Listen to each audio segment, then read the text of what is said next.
a country where the twilight shadows deepen.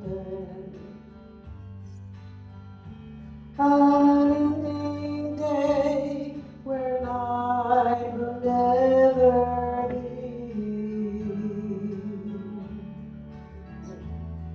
A city where no storm clouds ever gather. Oh, this is just what heaven means to me.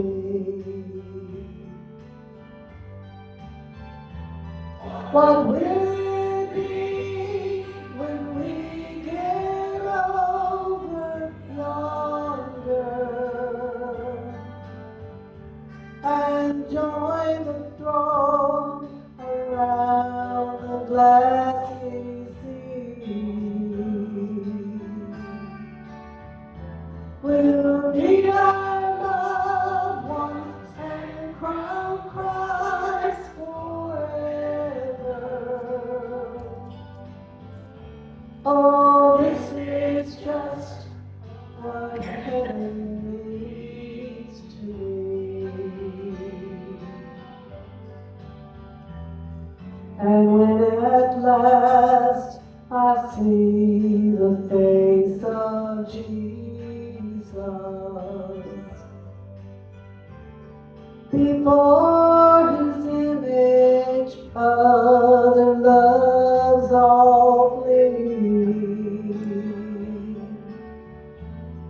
And when they crown him Lord of Lords, I'll be there.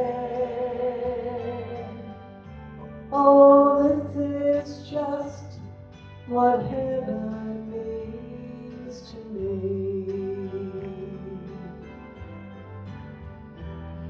What will it be when we get over yonder and join the throng around the glassy sea? We'll meet our loved ones and crown Christ forever. This is just what heaven means to me. Oh, this is just what heaven means to me.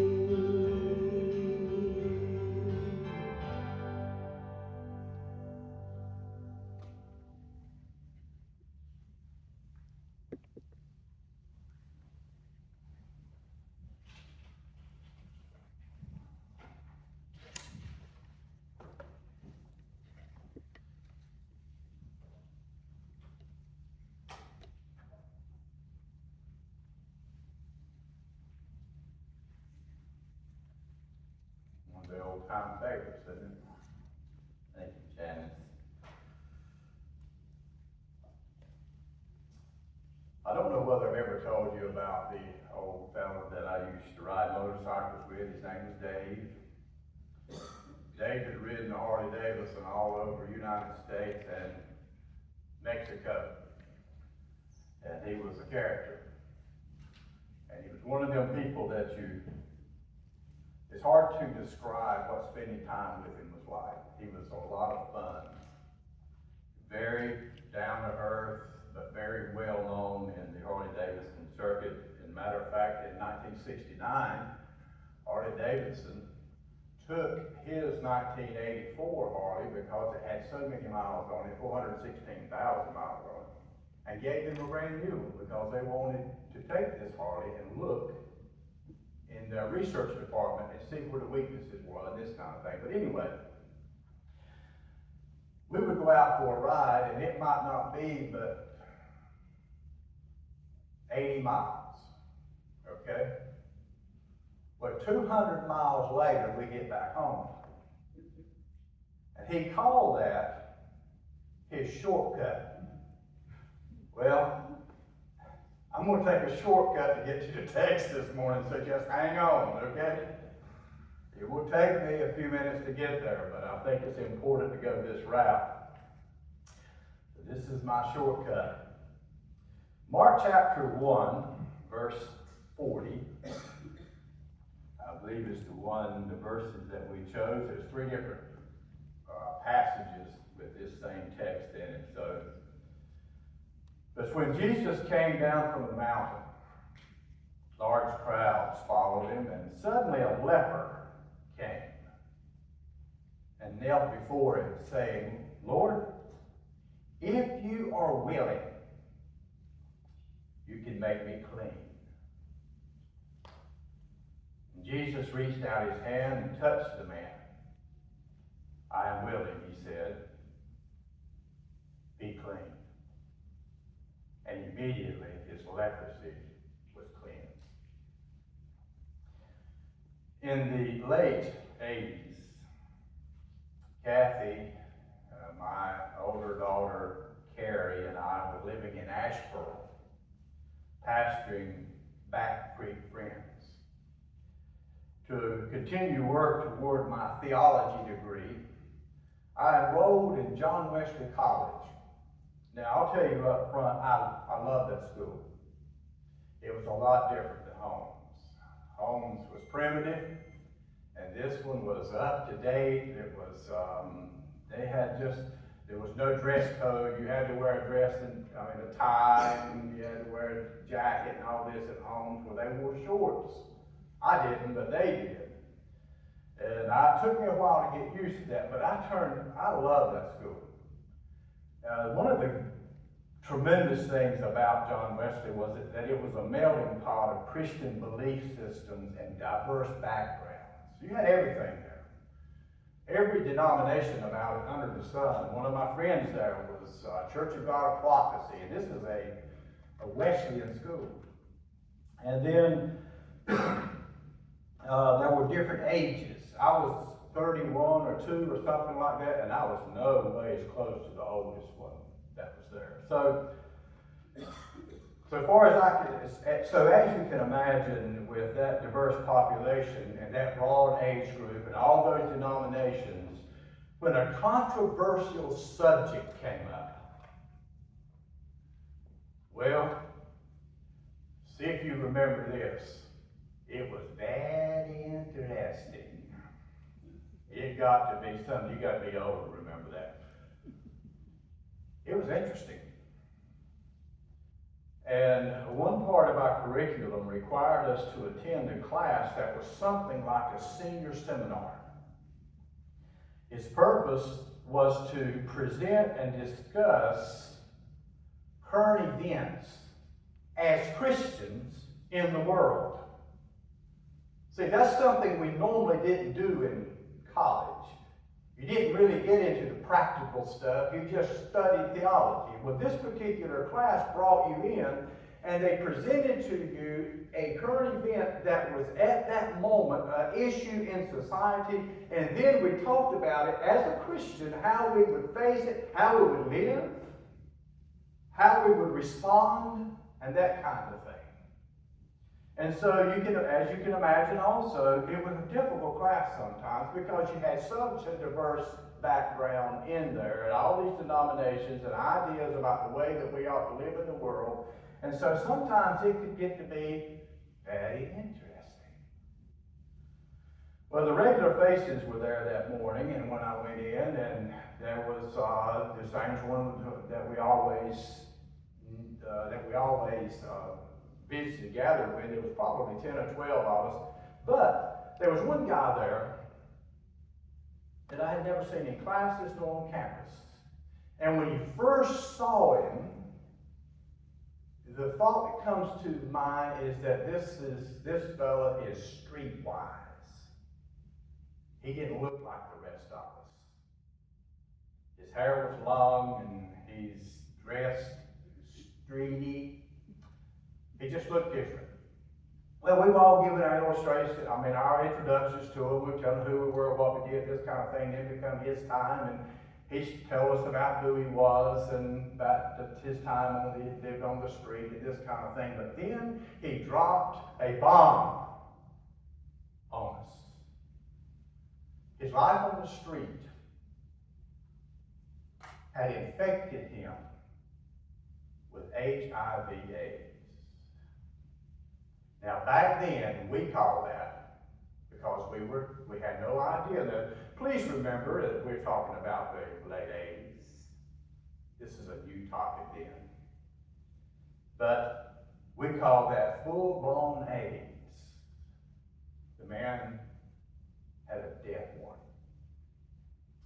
The reason for his invitation to the seminar was to pose a very real social problem that the world was dealing with, and to discuss how we're going to respond to it as Christians, as a church. What do we as a church do with those that are infected? How are we as Christians supposed to respond to those with full-blown AIDS? And the young man is present. So we're expected to discuss this with him listening. Or metaphorically speaking, with the world watching. It's how we were graded.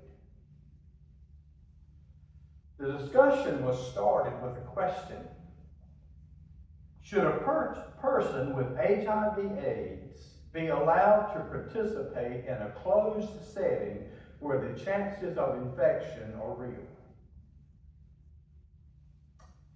Remember, it's the late 80s, very early in the HIV/AIDS education, and we have very little to no understanding as common folks how this virus is being spread. We don't know. We only know that certain activities like illicit behavior and sharing needles by intravenous drug users or blood transfusions with tainted blood, we knew about that. But there was rumors, and plenty of them. And we're just common folks. Rumors of spreading by simple contact with bodily fluid was not unknown. Theories such as mosquitoes spread.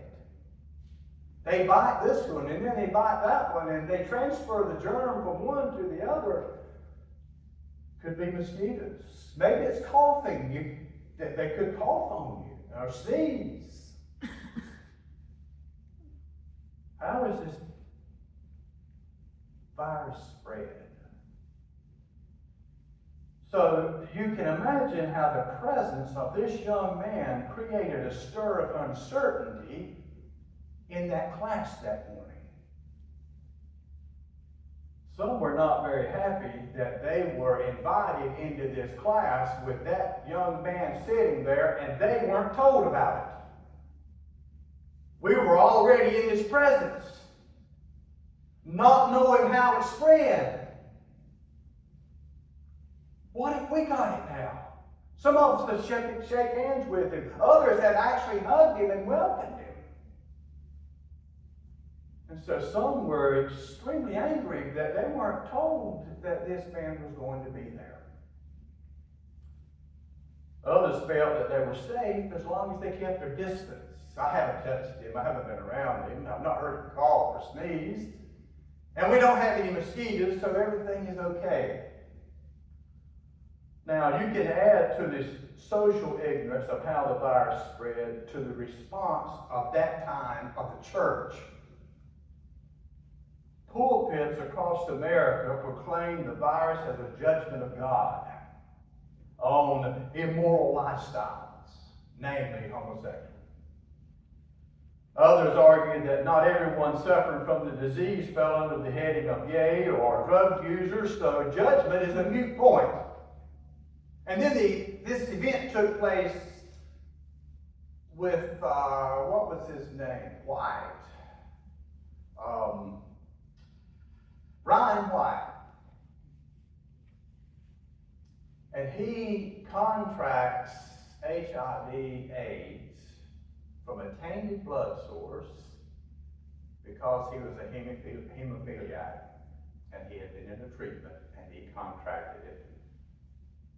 And so now the argument about it being a judgment of God has a difficult way to go. Others felt that ways of compromise should be sought so that the infected could be helped. And then there was that group in that little session that morning that flatly denied access by this man to any of society. Keep him isolated from everybody. Don't let him in the door. Now, I hope you are now remembering the social climate concerning HIV in the 80s. So now I'm going to re-ask the question. And I'm going to pose 3 possibilities. And believe me, this will wind up where I want it to go, I hope. Should an HIV-infected person be allowed to mix with the non-infected? If so, under what conditions, if any? And what will be the repercussions of it? There were 3 responses to this. Number 1, there were those who said yes, he or she should be allowed, but other attendees ought to know about it. They ought to know that he or she is affected. You ought to tell them. Well now, okay, but doesn't that open a whole new can of worms? A whole new possibility, a whole landscape of possibilities. In a church setting, what kind of effect will this have on the church body? You're going to gather on Sunday morning and you're going to introduce to them, or maybe you do it by a letter or an email. And you're going to tell them, well, we've got a young man who's going to be coming and he has full-blown AIDS. Or you wouldn't put it that way. You would say he has been infected with HIV. So what's the attendance going to be next Sunday morning? And in 30 days, what's the bank account going to look like? These are real questions. Don't get me wrong. These are real questions. They'll be the questions that's discussed more than anything else. What's going to happen to our numbers, whether it's heads or dollars? Secondly, there were those who the question was, yes, he should, or the answer was, yes, he should be allowed, but he should not be expected to reveal his condition. Now, what kind of outcome would we have if that course was taken and the secret got out and then got into the church grapevine? Can you imagine the anger and betrayal felt by the membership, not to mention the exodus that's going to follow? Secrecy in church leadership never works. Thirdly, why would anyone who professes to be a Christian, and this young man now professes that, why would anyone professing to be a Christian wish to put at risk those who were brothers and sisters in Christ, so why didn't he just stay home? That was one of the actual outcomes. Would he be showing love and kindness to others by not interacting with them in such a close proximity as a church sanctuary? Well, I sat there and listened to those. I participated. It was all of our parts. We were to participate. And as I listened to the conversation that day, the one thing I remember most from my perspective was that my emotions were all over the place. Every way I turned, there was immense guilt. If I agreed that he allowed to attend, then what if some child contracted HIV? What if the numbers, the people, and the dollars dropped? You know, a decision like this could destroy our meeting. Again, I remind you, it's the 80s. We don't know much. All we know is that it's a virus, and viruses are contagious. If I agreed to let him attend and kept it secret, then I felt even worse. Because the people that I believe that the Lord called me to pastor, I was putting at risk. I was deceiving them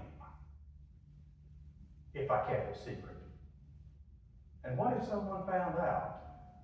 What would happen to the church? Yes, but what about me and my wife and my child? Wouldn't it be just be better, I wondered, if he would stay home and watch preaching on TV? See, that's the best answer at the time. That's what he ought to do. But then, again, I was racked with guilt, because if there was ever a time this young man needed the fellowship of the church, it was now.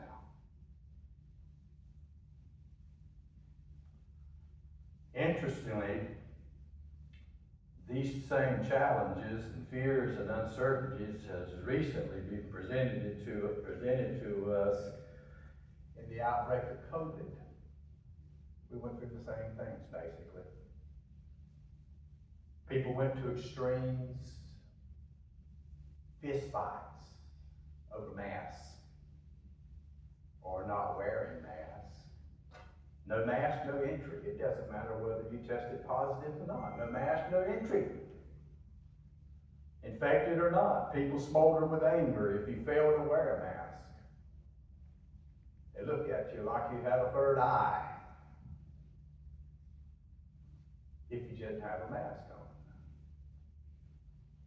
And already divided people were pushed further apart. Churches and businesses shut down. Others saw the COVID nightmare as a collaboration between government and pharmaceutical companies. Pulpits preached God's judgment.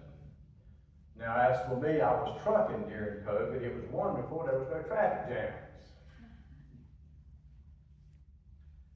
Now, I told you that was going to be a long route. It is, and I'm now at the end of that route.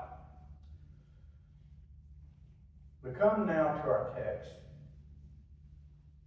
Leprosy and the leper. Leprosy in Bible times was almost a certain death. Be assured of it. William Barclay describes the leper's condition and situation and circumstance as, and he puts it, I quote, the reduction of a human being to a hideous wreck. He paints an unsettling picture ranging from ulcerated, disfiguring sores covering the body to the eventual loss of nerve stimulation to the point that a cut off foot or hand would not even be noticed because of no nerve sensation. But while the physical atrocities caused by leprosy was grotesque, the social cruelty was worse.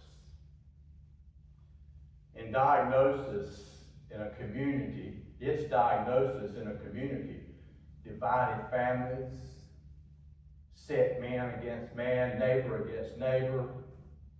The leper was ostracized, excommunicated from worship, imprisoned in a colony where others like himself suffered. And if he had to leave that colony and do something, if he's outside of that colony and he was expected to socially distance 6 feet, but if he happened to come in contact with someone meeting them, he had something else that he had to do that was an embarrassing process. He had to call out for every bit of the world, his world to hear, unclean. Yell it, unclean. Let everybody know that he was too unclean for society. And so He was forced to wear his acquired condition as a badge of shame. I was reading this and something crossed my mind never has before with this text. What if he contracted this disease because he was ministering to lepers? What if he got it from lepers? What if his love and compassion for those people drove him to the point to where he actually handled those people and let them know that he loved them, but yet he contracted that disease? That doesn't matter now. It doesn't matter. He was a leper, and that's all that matters. The possibilities of contact with uninfected family and friends was now gone. Everything had to be done at a distance. Birthday parties, family celebrations, experienced at a distance. Vision alone, no physical contact. And it was the law. He would have to learn to rejoice in the sounds of laughter and the sight of joyful celebration from a distance because he couldn't be touched. Well, into a setting like this comes a lone leper. He understands clearly the cost his infection has forced on him. He is a walking dead man. It's a slow, tedious death that he might endure for decades. People even cross the street when they see him coming. He's dirty and he smells. But mostly, he's lonely. It's been a while since he felt physical touch. He has all but forgotten what contact with another human feels like. He's a social outcast, a social pariah, but mostly it's the loneliness. He approaches Jesus and says, "If you will, make me clean. If you will, you can make me clean." That simple sentence is pregnant with doubt. But he's not doubting whether Jesus can heal him or not. He knows he can because he's come to him for healing. So that's not a problem. He knows he can heal him. So what's the doubt? He wonders if Jesus would touch him.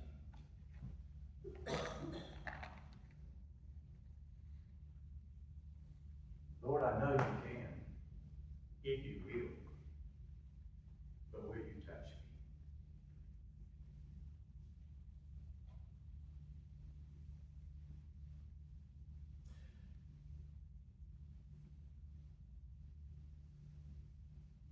me? Jesus touched him.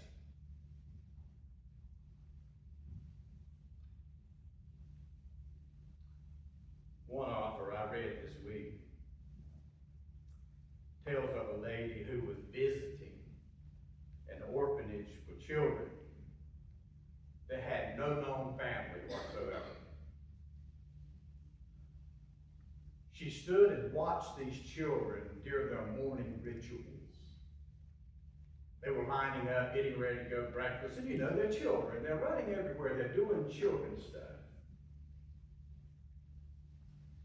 There was a lady there watching them mechanically. Same old ritual every morning. And she's watching as they're running and doing this, and she's calling for them to get in line and to do what they're supposed to be doing. And one of the little toddlers tripped, hurt her foot. And the lady telling the story says, "Did you know that attendant barely flinched? She just kept barking orders." And so the lady, who has children of her own, immediately responds to the little girl's cries, and she ran over and she picked up the little girl and put her on her knee. And then she started rubbing her foot. just making a fuss over, you know. It's not broken, it's just, she's a 3-year-old, you know. So she's just rubbing her foot, making a fuss over, and then she tickles her a little bit. Then she kisses her on the cheek. And she says, when I set her down, I looked up, and that whole row of children were staring at me. And the look in their face was one of longing. And I said, what's the matter? Haven't you ever been kissed before? And one of the little children said, no, ma'am, it's not in the rules. Jesus had just finished the greatest sermon he had ever preached, the one we call the Sermon on the Mount. And one of the Beatitudes says, blessed are the merciful.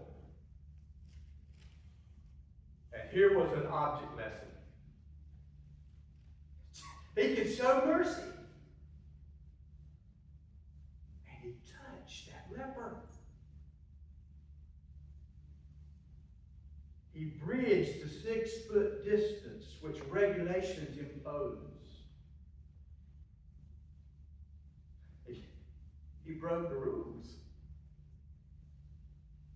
He dared to identify with a wretched outcast. And now, he himself is ceremonially unclean. Because that's what the rule says. If you touch someone unclean, then you're unclean. So now, he is ceremonially unclean.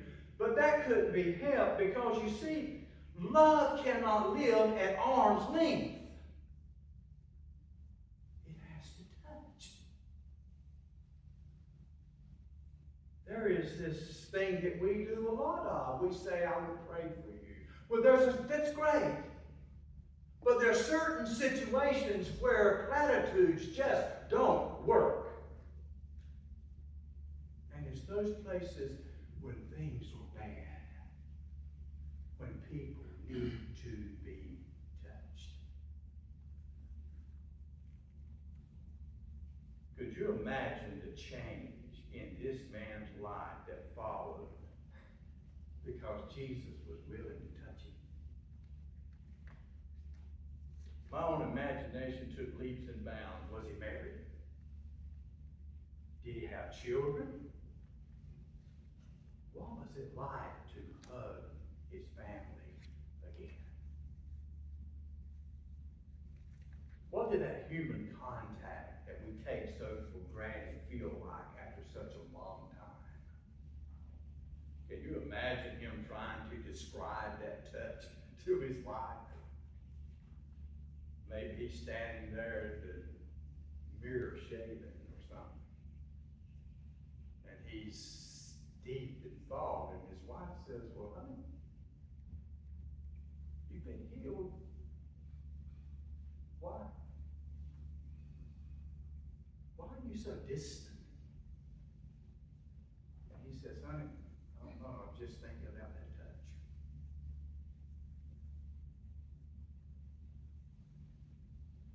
Maybe he said to her what the songwriter says to us. Since I met this blessed Savior, since he cleansed and made me whole, oh, I will never cease to praise him. I'll shout